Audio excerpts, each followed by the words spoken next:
Hello, good morning. I'm Sonali here. We are in Education on Cloud for class 10 science. We have a chapter named How Do Organisms Reproduce.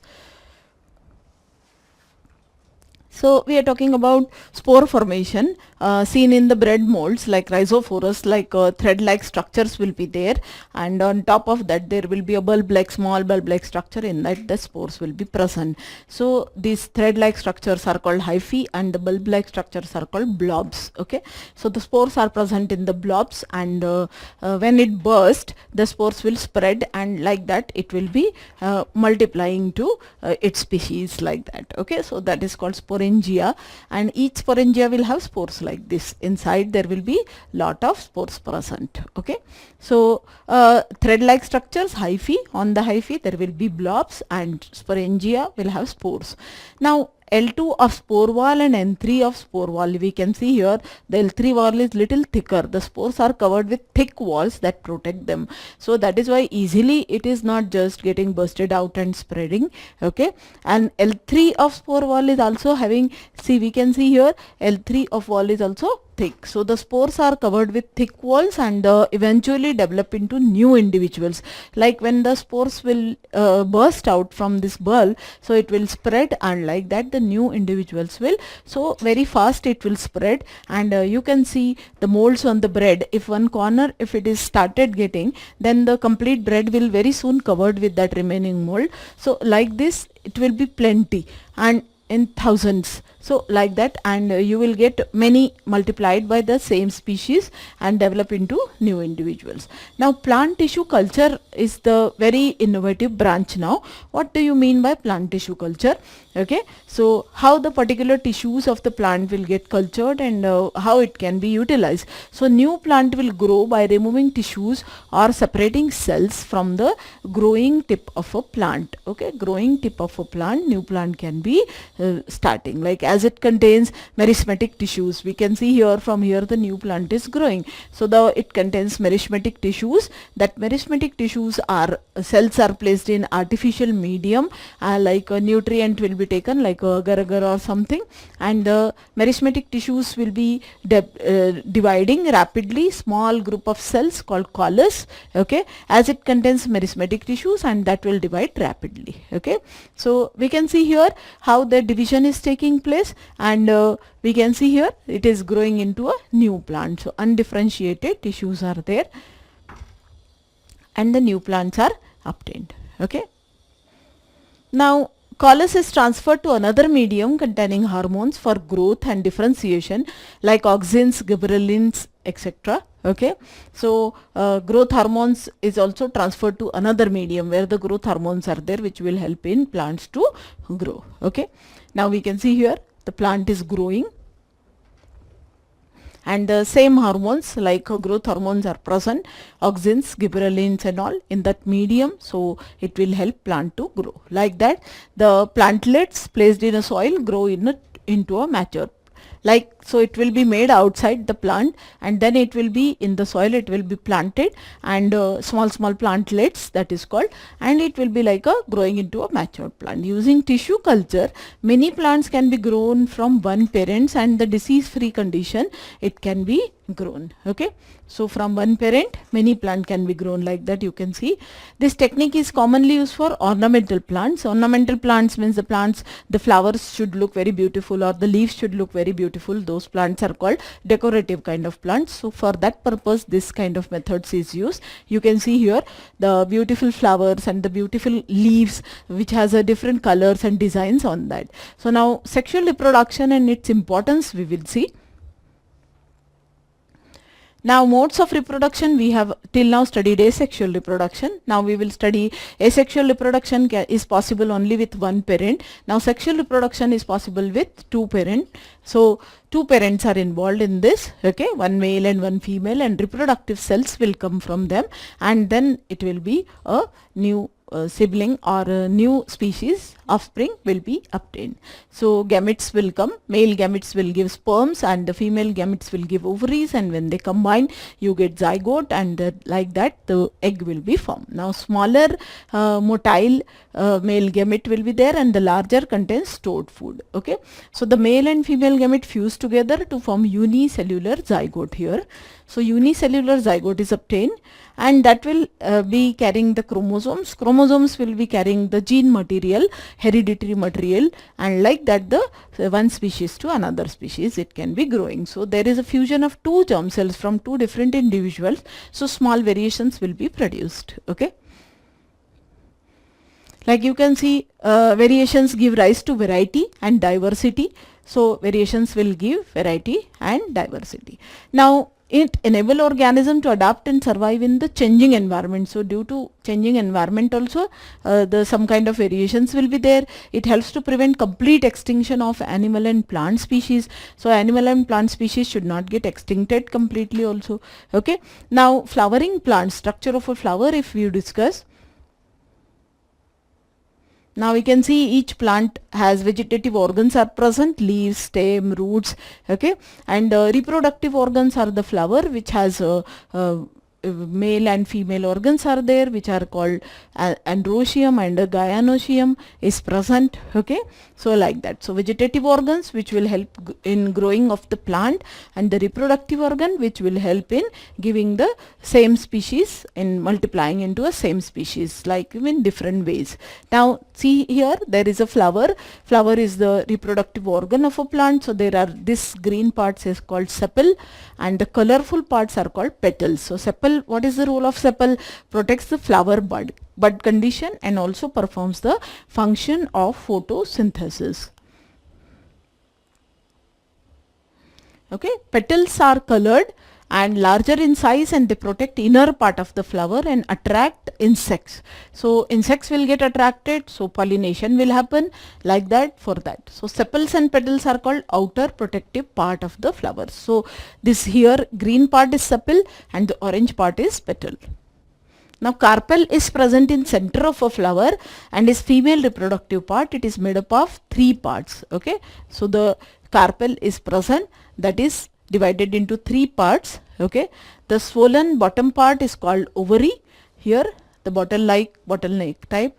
Then the style, one string kind of part, is called style, and the tip of that is called stigma. Style is middle elongated part, and the tip is called stigma, the terminal part which may be sticky.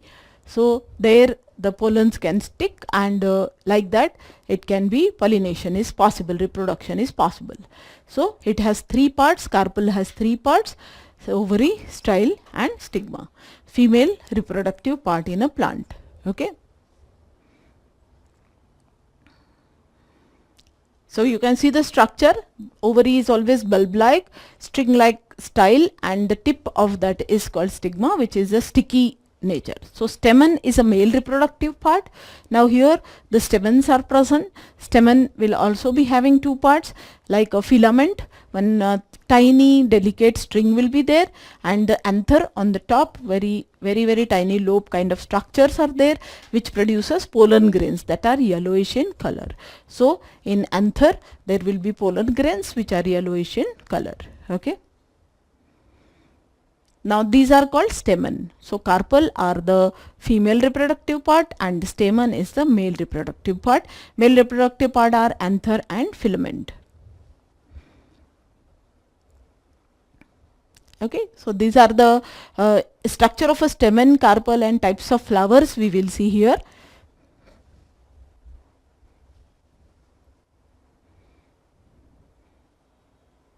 Now you can see here, this is called anther. The anther is on the top, it has the lobes, we can see bilobed it is, and inside there are pollen grains. It will produce a small tiny ball like pollen grains. So every pollen has 2 male gametes in that.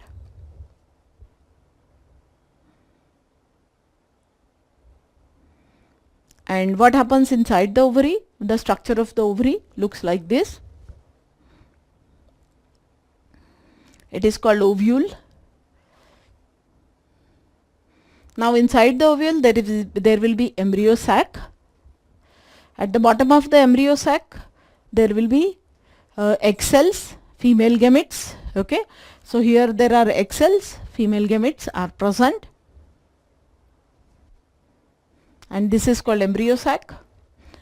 This is called ovule. We can see here in the center of embryo sac there will be secondary nucleus. So this is egg cells, there are secondary nucleus here.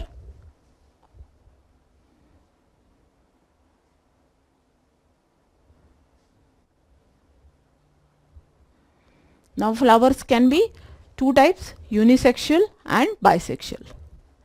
So unisexual means it contains either stamens or carpel, like papaya, watermelon and all these kind of plants are unisexual because they have only one kind of organ in them. Then bisexual, the flower contains both stamen and carpel in one plant, one flower only, like hibiscus, mustard and all. Okay.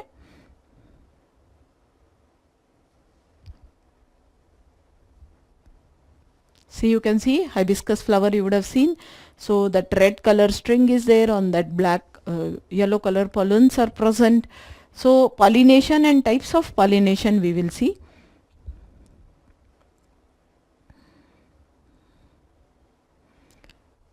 So if you discuss about pollination, pollination is the method where the plants can reproduce by this method.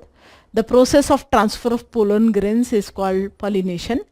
Okay, how they transfer, there are many means, okay, many methods. So anther will have pollen grains and stigma will have sticky top, so pollens will come and stick it on that. So transfer of pollen grains from anther to stigma is called pollination. Now if this transfer occurs in same flower or another flower of the same plant is known as self-pollination. Okay, self-pollination, same flower or another flower of the same plant.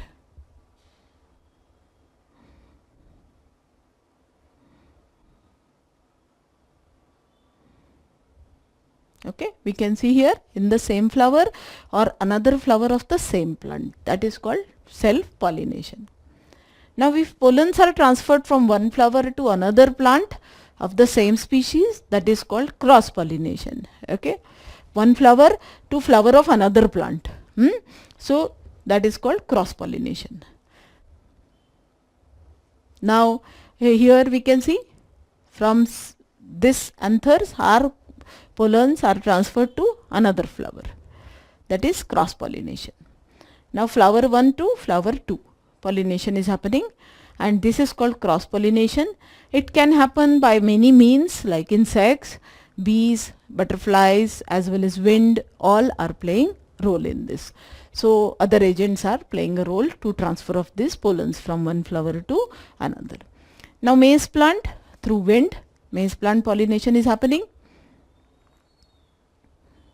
Okay, sometimes with insects, bees and butterflies are also a carrier to pollen grains, stick to the wings or legs and proboscis of the insects, and when they go from one place to another it gets transferred, or like you can see here the squirrel or bats, they are also sitting on that, so it gets stick to their body and it gets transferred. Squirrel, bat, water, all other agents are there. So via rain also, via wind also it gets transferred pollens from one end to another. Now stages of growth we will see in human being also. So how it will be growing stages.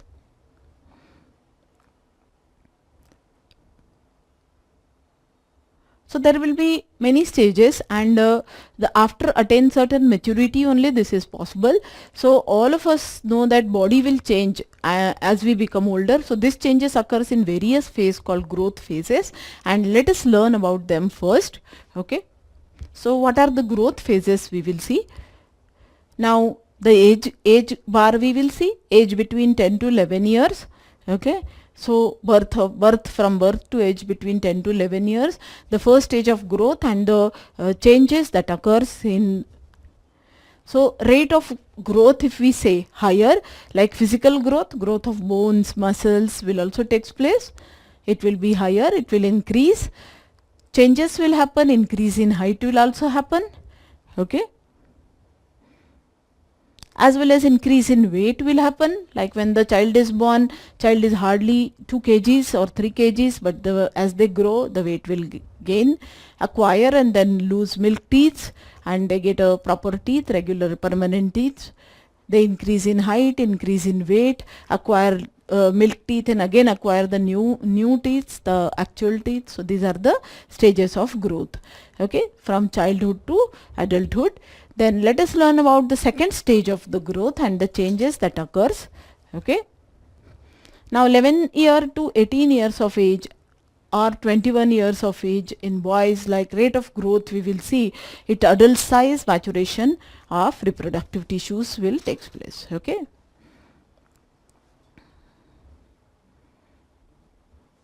Now there are many changes, that hair growth will happen, genital areas between thighs, legs and arms, external organs of reproduction will be there. Now genital areas become darker in color, then due to excessive melanin pigments are present. Now skin becomes oily and some will develop the pimples also due to presence of melanin.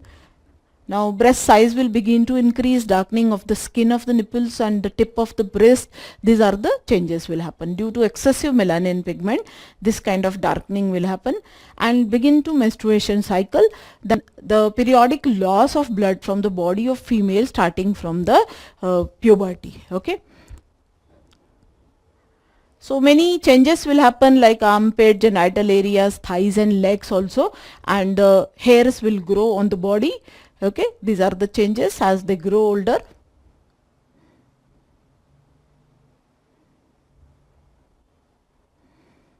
Now the areas will be darker and pimples and acne, and will, because skin becomes more oily, it will secrete more oil and the growth of thicker hair will happen on the face. Voice will start getting cracked, okay. So these are the sign of maturity. Now penis becomes enlarged and erect in this case due to excess of flow of blood in the tissue of the penis on this stage, okay. So now the different stages, the puberty stage is called attaining sexual maturity, is called puberty, okay, and puberty is characterized by frequent emotional swifts are happening and due to secretion of special hormone, as there is a maturation of reproductive tissues, so due to that it happens. Physical maturation of reproductive system will happen, and because of that reproductive system will mature, and as it matures then only the human will be ready, a particular human will be ready for reproduction. At 18 onwards in girls and 21 onwards in boys.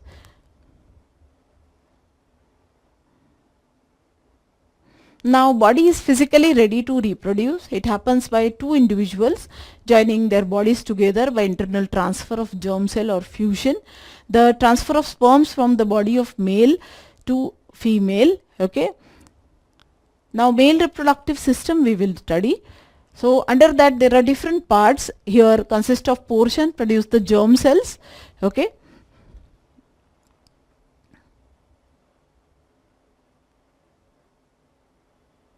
Then other portion that delivers the germ cells to the site of fertilization, okay.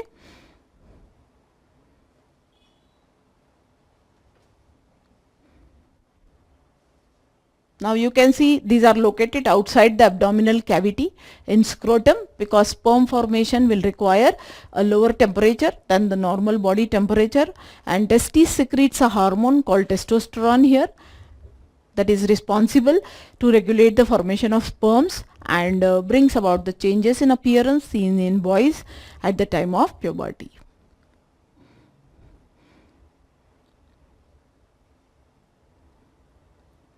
Now the different parts named as bladder, seminal vesicle, scrotum. Now the sperm formed are delivered through the vasa deferens, which unites with a tube coming from a urinary bladder.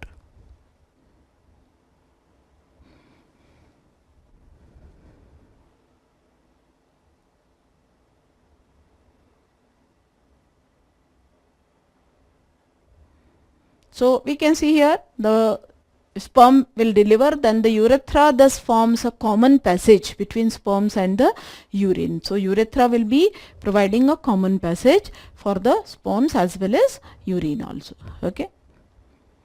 So here there is a urethra which is providing a common passage.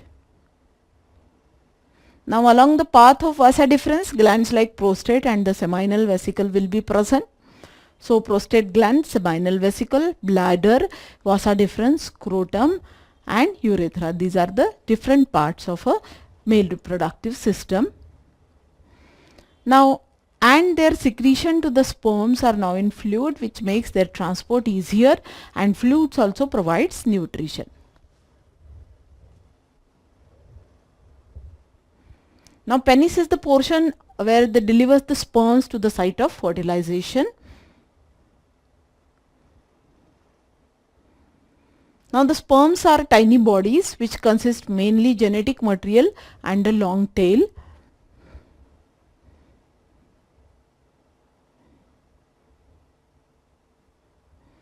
Now, genetic material is carried here and the long tail is help in swirling and movement.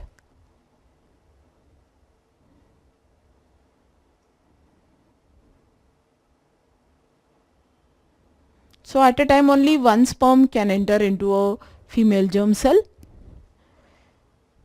Attempt will be done by many, but the one will be successful and making a zygote. Okay, move towards the female. Now, female reproductive system also we will see.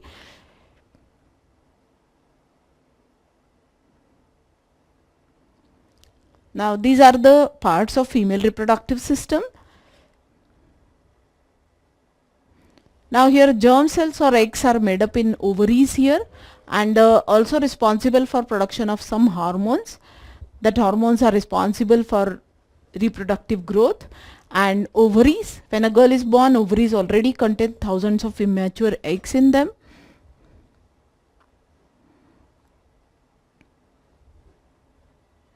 Now, on reaching puberty, some of the eggs starts maturing in this, and one egg is produced every month by one of the ovaries here.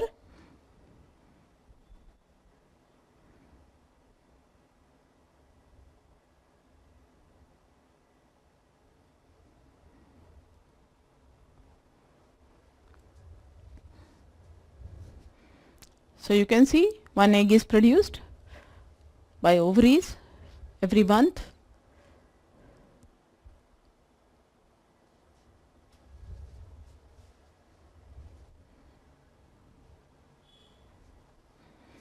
By one of the ovaries,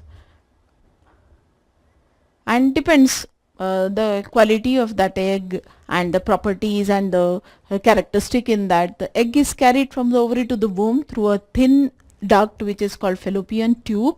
Okay, so it is carrying to the fallopian tube, oviduct or fallopian tube it is called. Now, the two oviducts unite to an elastic bag like structure which is known as uterus.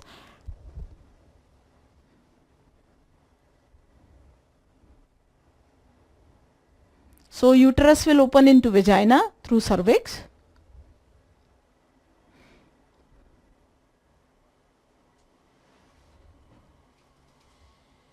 Now, the sperm will enter into vaginal passage during sexual intercourse, and they will try to enter and they will try to combine with the ovary to form a zygote here. So, the act of reproduction will happen here. Now, encounter the travel upwards and reach the oviduct. They may encounter the eggs here. Now, the fertilized egg zygote gets implanted in the lining of uterus and they starts dividing into it. Okay. So, the fertilized eggs will get implanted in the lining of uterus and starts dividing. So, you can see here implanted and start dividing into, they are multiplying it. Now, multiplied, divided, after that they have been implanted. Now, the attachment of fertilized eggs or zygote of the wall of the womb at the start of pregnancy. So, the attachment of fertilized eggs or zygote to the wall of the womb through the start of pregnancy, and the fertilized eggs gets implanted in the lining of uterus and starts dividing. Now, for differentiation into various tissues, they will be start dividing, like the complete child should be ready with the all body parts. So, each tissue will be responsible for each kind of organ, each kind of body part. So, that's what they are. Okay. Now, we have already studied that mother's body is designed to undertake the development of the child. So, the 4 months pregnant lady, the child will look like this, then 5, 6, 7, 8 and 9 months. So 9 months the child will be completely matured and ready to come out and in the world. Okay. So the uterus prepares itself every month to receive and nurture the growth of embryo. Okay.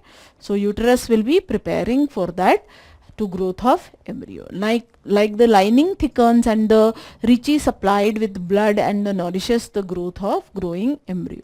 Now embryo gets nutrition from the mother's blood with the help of a special tissues called placenta.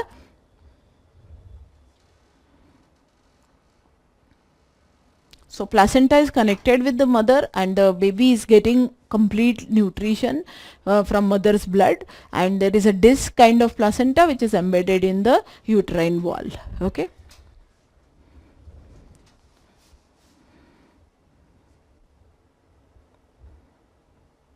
Now you can see placenta contains villi on the embryo side of the tissue. So there are small villi. Villi are the fingers like projection which are side of the tissue, which will be helping to give nutrients to the baby.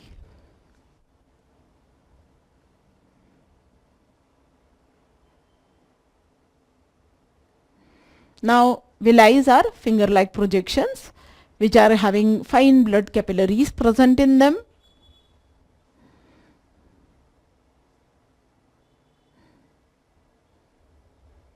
Now on the mother side are blood spaces which surrounds the villi. This provides a large surface for glucose and oxygen to pass from the mother to the embryo.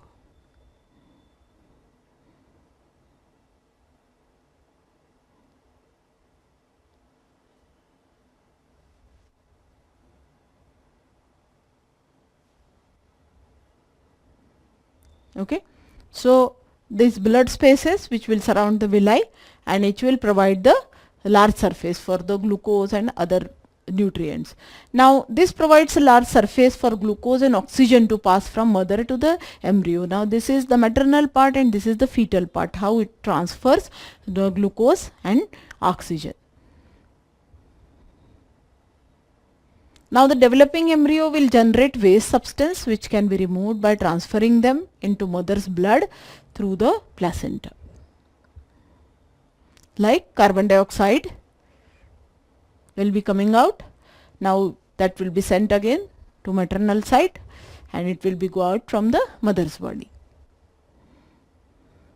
Now the development of child inside the mother's body take approximately 9 months because the small slowly development will take place. You can see in each month how the child is getting developed and how the developed child looks, and how the all body organs, all body parts will be developed one by one by each tissue is responsible for each organ, and the child is born as a result of rhythmic contraction of the muscles in the uterus.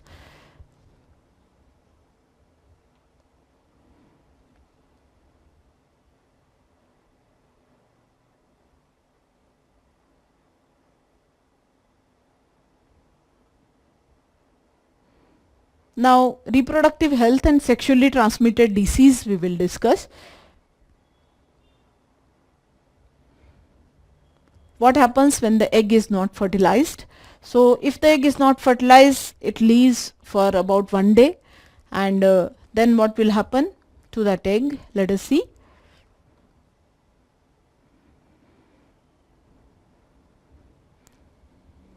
So ovary release one egg every month. The uterus is also prepare itself every month to receive a fertilized egg there. Okay.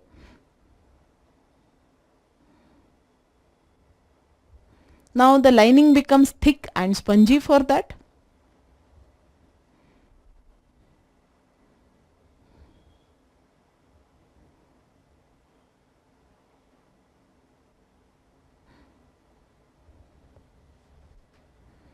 Now it will require nourishing the embryo if fertilization has taken place.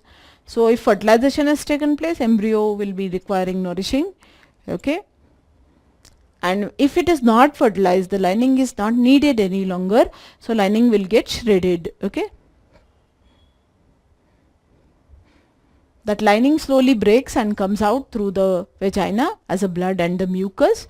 That shredding of that lining, which is unfertilized eggs are there.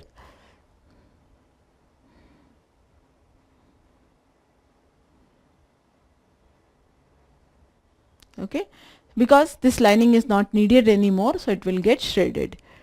So this cycle takes place roughly every month, and that is only called menstruation. Now you can see there is a cycle will go on maybe 1 to 7 days, and it will repeat. The ovulation will be on 13, 14, 15 day, and it will repeat again after 24 days. So usually last about 2 to 8 days, depends on person to person. And since the sexual act is very intimate connection of bodies, it is not surprising that many diseases can be easily transmitted. So diseases which are spread by sexual contact with an infected person, for that there are many diseases are there, that is called STDs here, like gonorrhea, one of the disease which is transferred from one person to another. Then syphilis is one of the disease which is transferred. These are bacterial disease, with the help of bacteria it gets transferred. And there are few more diseases, very deadly diseases, we can say AIDS, and the warts are also there.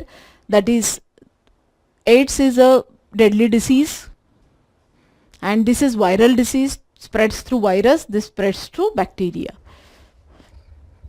Now it is possible to prevent the transmission of such diseases during the act. So there are different means, and by that means you can protect it, like using a covering called condom for the penis during the sex help to prevent transmission of many of these infections. So need for contraception, contraceptives, and the surgery. Surgically also it can be done, as well as by taking medicine also it can be done. There are many ways. The sexual act has potential to lead to the pregnancy, so it can be prevented also. Like it will make major demands on the body or mind of the women, so the woman should be ready for that. If the woman is not ready, then it will affect her health adversely. So many ways it can be avoided. How it can be avoided? There are many ways. So few devices which can be implanted surgically, few devices which can be used externally, few medicines which can be consumed externally, orally. So these methods or ways are called contraceptive methods, and contraceptive methods has number of categories based on their applications.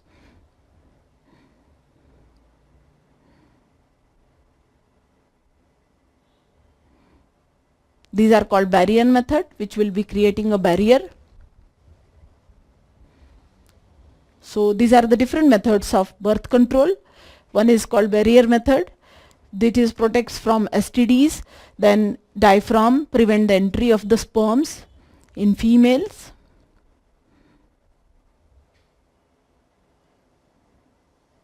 There are surgical methods, like another category is contraceptives, acts by changing the hormonal balance of the body so that eggs are not released and fertilization cannot occur. That is called chemical methods.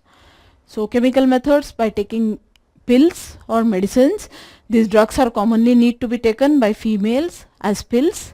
These are called contraceptive pills. Since they change hormonal balance, they can cause side effects also. So other contraceptive devices are also there, like again they can cause side effects due to irritation of the uterus. So there are other devices are also there which can be planted surgically, that is called IUCD. So it can be planted. It can cause uncomfort also sometimes. The side effect is there, which is irritating effect is there. So this kind of device is planted to the fallopian tube. So there will be no mating, no formation of zygote will happen. Another approach to contraception is avoid fertilization by blocking the path of the male and female gametes. Okay. So that method is called surgical method. Okay. So in male, that surgical method is called vasectomy. So removal of small portion of vasa deferens. Small portion will be removed of vasa deferens and it will be tied and cut again. So sperms cannot pass through it. So that is only called male is blocked and the sperm transfer will be prevented and fertilization will not take place. So this is called vasectomy. In female, it is called tubectomy. So removal of small portion of fallopian tube. So fallopian tube small portion will be removed and it will be tied and it will be cut again. So that is called tubectomy. So if this is blocked, because egg will not be able to reach to the uterus and fertilization will not take place. So these are the surgical methods. Now surgical methods are safe in long run. Surgery itself can cause infection and other problems if not perform surgery properly. Now surgery can also be used for removal of unwanted pregnancies. Now such surgeries may be misused by people who do not want a particular child. Okay. So for reproductive health, for a healthy society, female-male sex ratio must be maintained. It must be equal, and that is very, very important for the healthy society.